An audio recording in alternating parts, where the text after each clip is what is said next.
everyone. Please be seated.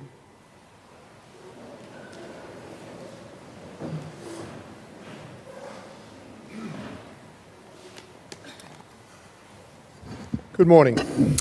It is my pleasure to welcome you here today.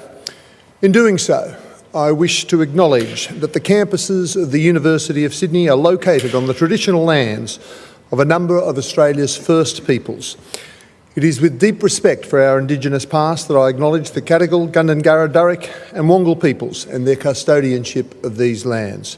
The ceremony has been arranged in order to confer degrees upon and award diplomas and certificates to those who have fulfilled all the conditions required of them by the statutes of the university. Would all candidates please stand? Pro-Chancellor, I certify that all candidates whose names appear in the printed program have successfully completed the requirements for the degree, diploma or certificate which they are to receive. In the name of the Senate, and by my authority as Pro-Chancellor, I admit each of you present to the degree or award you the diploma or certificate to which you are entitled. Rory Lucas.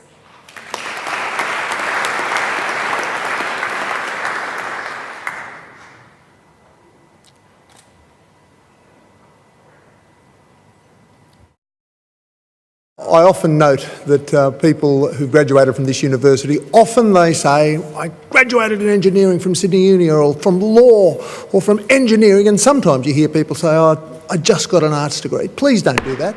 You got an arts degree from Sydney University and it is fantastic. And from this point on, who knows where you're going to go. I think the diversity of arts is the major thing. I particularly congratulate those who've got doctorates and masters and had their arts and honours and first class and all the rest of it. But you're not necessarily my people. My people are the ones way up the back who just scraped through. I graduated in arts from this university. Second year arts was the best 3 years of my life. And I loved my time at this university, and I'm eternally thankful to have been here for the things I learned both in the lecture halls and outside the lecture halls. The only piece of advice I would quickly offer is that you will know, as I say, the diversity of where you go from here is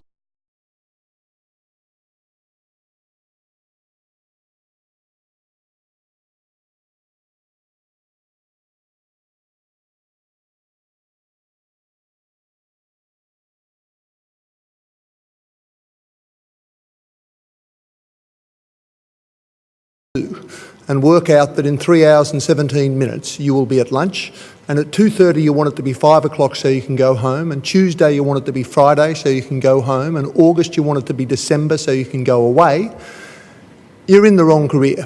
You need to find yourself in something where you look to the clock on the wall and it says 13 past 9 on a Monday morning, and next time you look up it says 10 to 7 on a Friday night in late October.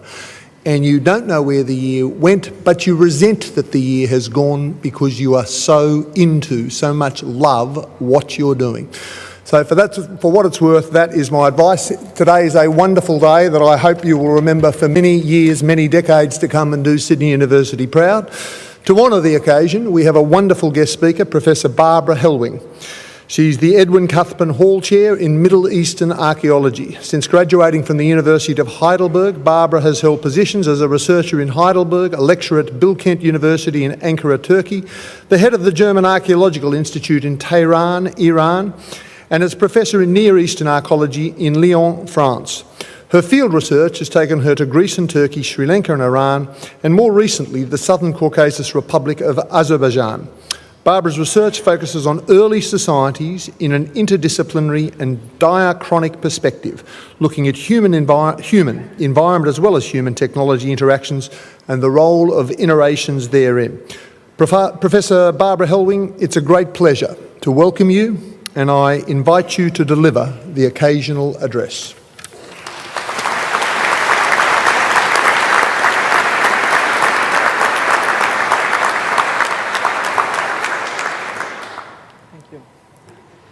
Before I begin, I would like to acknowledge and pay respect to the traditional owners of the land on which we meet, the Gadigal people of the Eora Nation. It's upon their ancestral lands that the University of Sydney is built.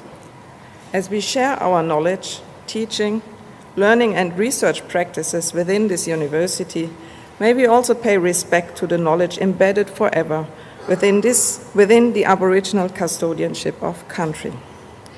Pro-Chancellor, Dean, colleagues, distinguished guests, graduates, families, and friends. We have united here today to celebrate. You're all assembled here to accompany this remarkable group of young scholars who have completed their studies and graduated during the last year. Today, they will be released into the real world. This is a truly remarkable occasion for you, the graduates, for your families, for your teachers, for your university. Congratulations. Leadership for Good starts here. You are all familiar with this motto that the University of Sydney has subscribed to. You, as this year's graduating cohort from the Faculty of Arts and Social Sciences, enjoyed the privilege of an education geared towards a culture of leadership, an education that will guide you towards bringing out your personal qualities in a confident and responsible way. An education that encourages and inspires you to make good use of the valuable knowledge you acquired. An education that marks you out to contribute to the future well-being of humanity. This said and done, I could conclude by congratulating you, and we would get on with the ceremony and all celebrate. But please allow me a few more words on why and how a culture of leadership and responsibility is so important, in particular today. Out there, you will encounter a world that is troubled. A world where the maintenance of key social values has become an issue, where truth and fake seem difficult to distinguish. A world where knowledge alone may not be enough to rely on, but where you will need personal responsibility and clear, informed judgment. To support these claims, I wish to tell you a story from my own field. A story from long ago that concerns some of the earliest documented fake news in the world. It may ring a bell with all those among you who have over the years participated in the Ancient Civilizations class. Let's take a look at how the ancients treated the truth. Let me take you back to the year 1275 BCE. The year when the first well-documented battle in history took place between the Hittite king Muwatalli II and the then young pharaoh Ramesses II. The two inimical armies clashed next to the town of Kadesh on the upper Orontes River in western Syria. A conjunction of circumstances led in the end to a stalemate between the two major forces. It took more than 15 years until these two superpowers of the late Bronze Age drew up a peace treaty signed by Ramesses II and Muwatalli's second next successor, Hattusili III. Through careful study of Egyptian texts, the battle's course and the movement of the individual battalions can be reconstructed with some accuracy, as can be its outcome. But the evidence I wish to scrutinize is not the battle itself, but its historiography. In 1258 BCE, the Hittite king had a belated peace treaty written onto a silver tablet. This tablet today has disappeared. The treaty is preserved only from several clay copies. In Egypt, Ramesses II had the Egyptian version of the treaty carved onto the temple of Amun-Re in Karnak. This evidence allows a direct comparison. In the Hittite version, a lengthy preamble states that, and I quote now, as far as the relation of the great king, king of Egypt, and the great king, king of Hatti, are concerned, from the beginning of time and forever by means of treaty, the God has not allowed the making of war between them.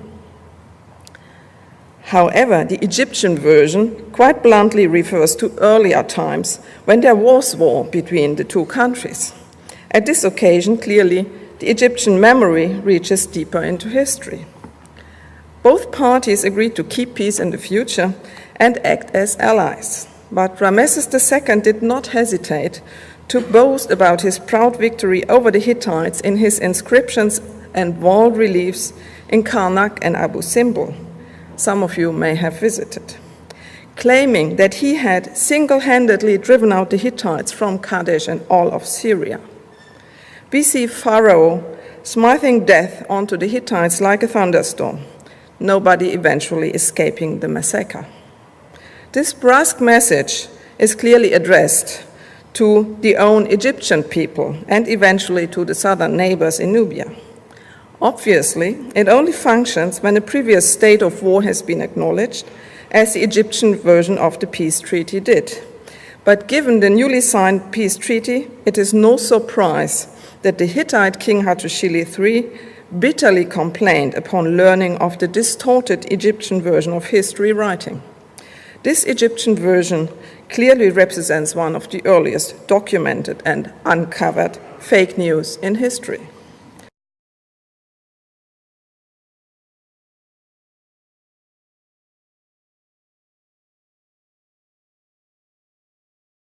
From historical truth.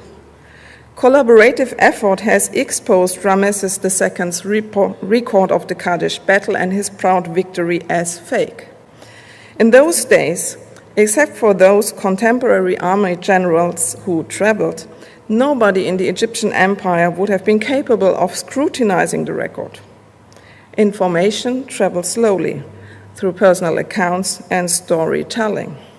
This, in a way, was a sort of information bubble created by the very circumstances of Bronze Age life. In those days, Ramesses II had nothing to fear. He simply could not be exposed for the creation of fake news, as nobody could check and control the facts. However, 3,200 years after the events, modern scholarly research allows us to put the record straight, and we have now a better picture of the events. The battle had gone bad, really, for Ramesses. His 4 army divisions had become widely dispersed during the march north and had been tricked into believing the plain north of Kadesh was a safe ground to set up camp.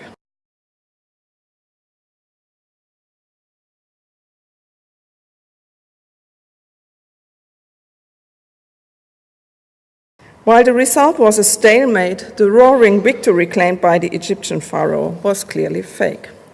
As you see, fake news and related to this fake science are far from being a modern invention. They exist since millennia. But it is only recently that news and science are openly accused of being probable fake.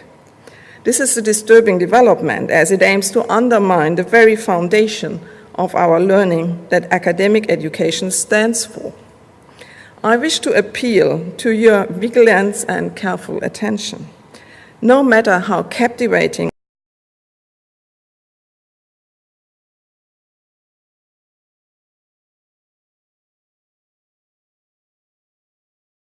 will tell in the long run. You, as graduates of the University of Sydney, you are in the position to recognize fake news maybe better than others. You learned here to combine a careful and complete reading of the factual evidence beyond the 140 signs allowed by Twitter, to trust your instincts and your own evidence-based judgment. A lesson to take home from the Egyptian example: treat the truth carefully. It is too precious to be sacrificed for a comfortable opinion or a quick victory. As you learned here during your years at the University of Sydney, carry on with a culture of responsibility and a spirit of collaboration that inspires leadership. Knowledge, judgment, and honesty are some of the ingredients for a successful future ahead of you. I'm confident that you will make the best out of it. Good luck for the future and congratulations.